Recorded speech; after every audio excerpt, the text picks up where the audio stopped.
তো বেশি বকবক না করে চলেন ভিডিওর মেইন টপিকে যাই।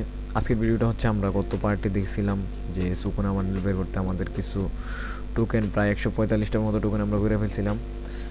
এর ভিতরে আমি 2 দিন ডায়মন্ড টপ আপ করতে পারি নাই, তার জন্য যা মান্থলি ডায়মন্ড ছিল ওই মান্থলি ডায়মন্ড দিয়া আমরা কিছু স্পেন্ড করছিলাম। এখন আমরা ডিরেক্ট টপ আপ করবো, এন হচ্ছে সুকুনা বান্ডেল স্পেন দিব।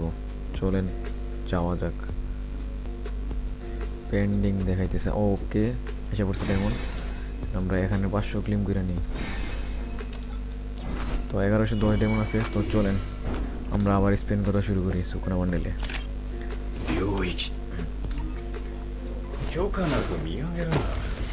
তো চলেন, অলরেডি আমার কাছে 168টা টোকেন আসছে, আর মাত্র 32টা টোকেন লাগে। দেখা যাক।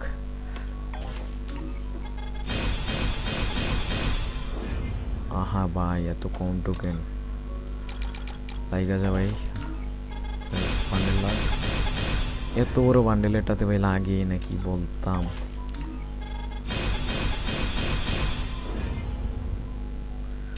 এটা 91টা, এটা লাস্ট স্পিন।